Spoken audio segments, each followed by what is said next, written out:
Kui raamat on hea, siis lugeja rikastub uute ideedega ja elamustega. Aga mis sünnib temaga, kui ta paneb raamatu käest?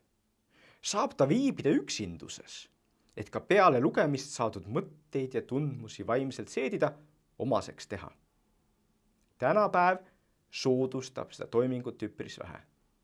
Ajakirjandus, raadio, kino, kohvikud, telegraaf, telefon ja kümned teised asjad oleksid nagu ainult selleks loodud, et takistada inimest üksi olemast, millelgi peatumast, millelegi keskendumast, millessegi süvenemast.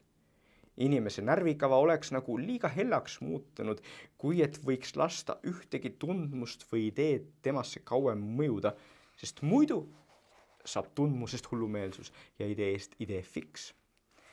Sellepärast siis võimalikult ruttu ühelt mõttelt teisele, ühest tundmusest teise tundmusesse. Nõnda kahaneb heagi raamatu mõju heasse lugejasse kord korralt ikka enam, kui võtta tõsiasjana, et elutempo aina kiireneb, mis toob paratamatult kaasa muljete ja mõtete kaleidoskoopilise vaheldumise. Ja te muidugi saate aru, et see on kirjutatud umbes 100 aastat tagasi. Ja siin ta kurdab selle üle, kui raske on keskenduda ja mõelda. Ja me vist kõik nõustume, et asi ei ole läinud paremaks. Eks? Ta mainis siin telegraafi. Tänapäeval on siis telegraafi asemel meil sotsiaalmeedia otse meie taskus kogu aeg, uudised otse meie taskus kogu aeg. Aga see on see probleem ja see viimane aspekt, mida ma tahtsin puudutada, et selleks, et lugeda, me peame võtma aega lugemiseks. Ja mitte ainult lugemiseks, vaid ka selle üle järele mõtlemiseks.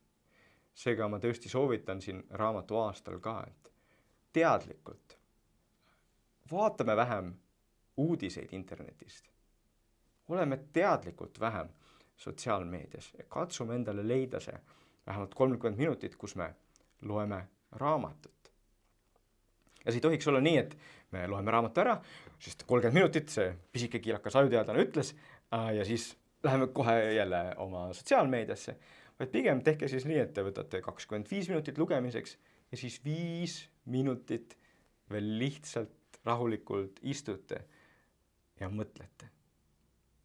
Ja tegelikult, ega see ei pea olema ainult lugemisega nii, et mul oleks nii hea meel, kui mõni teist, kes seda videot siin vaatab, ka tegelikult pärast selle video lõppu mitte ei paneks kinni ja kohe siis ei läheks uudiseid vaatama, vaid võib-olla paneks selle kinni ja mõtleks natukene. Võib-olla pange silmad kinni ja keskenduge, et kui imelik see on ka, sest ajus võib-olla paljudel teist tuleb see mõte, et ma pean midagi tegema. Ei pea. Vahepeal me peame puhkama. Meie aju vajab seda, et me mõtleme ja ainus viis, kuidas tegelikult sellest lugemisest ka kasu on see, kui me vahepeal peatume ja mõtleme. Seega, me ei pea jooksma. Ärme jookse kogu aeg, vaid võtame siin raamatu aastal aega, et oma mõttelõngast võrku kududa. Aitäh!